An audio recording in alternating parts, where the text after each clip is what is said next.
મોરબીના રવાપર રોડ પર આવેલ વેલકમ પ્રાઇડ પાસે શિવધૂન મંડળ પરિવાર દ્વારા ભાગવત સપ્તાહનું આયોજન કરવામાં આવ્યું છે। 18 મેથી શરૂ થયેલી આ ભક્તિમય કથા 24 મે સુધી ચાલશે, જેમાં વિવિધ ધાર્મિક કાર્યક્રમો યોજાઈ રહ્યા છે। આજે કથા દરમિયાન કૃષ્ણ જન્મોત્સવની ભવ્ય અને ઉત્સાહપૂર્વક ઉજવણી કરવામાં આવી હતી। આ અવસરે મોટી સંખ્યામાં ભાવિકો ઉમટી પડ્યા હતા અને વાતાવરણ ભક્તિમય બની ગયું હતું।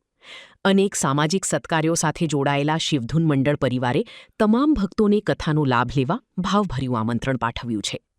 કૃષ્ણ ભક્ત થોપણભાઈ કાવર અમારા કથાના આયોજન માટે તો અમારા શિવધૂન મંડળ પરિવારના મૂલ્યો એવા છે, અમારા મૂલ્યોથી અમે આગળ વધીએ છીએ।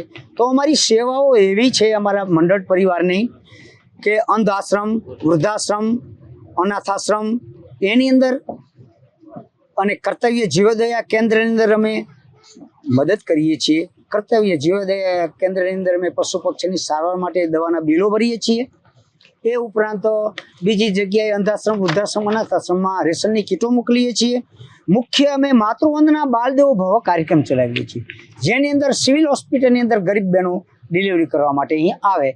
એના માટે થઈ અને મહિનાની અંદર બેકી તારીખ 2, 4, 6, 8, 10 એવી બેકી તારીખ એટલે મહિનામાં 15 દિવસ સુધી અમે એમને સિવિલ હોસ્પિટલમાં કાટલાના લાડવા બનાવી માતૃવંદના બાળદેવો ભવની ભાવનાથી બાળક છે તે ભગવાનનું રૂપ છે અહીં આવેલું છે અને માને પુષ્ટિ મળે એના માટે કાટલાના લાડવા ચોખ્ખા ઘીના બનાવી એક દિવસનો અમારો 4000નો ખર્ચ છે। અને એ કાતરા મહિનામાં 15 દિવસ આપવા માટે જાય, સવારના 8 વાગે દઈ ખાટલે જઈ નમસ્કાર કરી અને અમે લાડવાનું વિસ્તરણ કરી આવીએ છીએ। એ સિવાયનું એકાદશીમાં દર એકાદશી મોટા તહેવાર ઉત્સવોએ અમે છે ને પ્રભાત ફેરી કાઢીએ છીએ।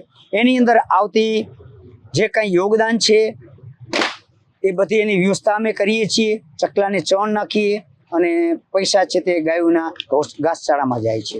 સામાજિક ઉત્થાન અને તેના યોગદાન માટે અમે ધૂન, ભજન, આખ્યાન અને કથા પારાયણ જેવા પ્રોગ્રામો નિઃશુલ્ક કરી આપીએ છીએ અને જેથી કરી સામાજિક જટિલ ખર્ચથી બચી શકાય અને સાથે સાથે સમાજને ધર્મ, ફરજ, દાન અને શ્રમનું સાચું મૂલ્ય સમજાય એવા અમે સતત પ્રયત્નો કરીએ છીએ।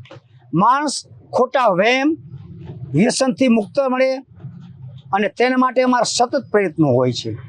આપણા ધાર્મિક ઉત્સવો કથા પારાયણ વડે લોક સંગ્રહ કરીએ છીએ, લોકોને ભેગા કરી અને સમજાવીએ છીએ તેમના તન, મન અને ધન વ્યવસ્થિત જળવાય અને પ્રફુલ્લિત બને તેના માટે શાસ્ત્રોક્ત આધારિત સંવાદોથી તેનું સમાધાન કરી આપીએ છીએ।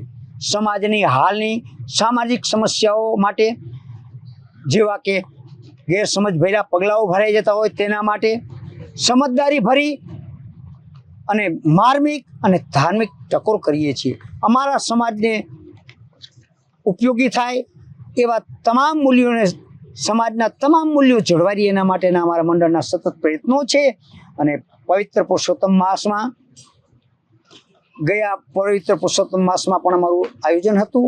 આ વખતે પણ પવિત્ર પુરુષોત્તમ માસમાં ગોપી મંડળ માટે અમે ધાર્મિક આયોજન કરી અને સમાજ સેવા, લોક સંગ્રહ લોકો સુધી જઈ શકાય અમારા વિચારો પહોંચાડવા માટે તમે અહીં આવી અને અમારા વિચારોને પ્રાધાન્ય આપ્યું એ બદલ ધન્યવાદ।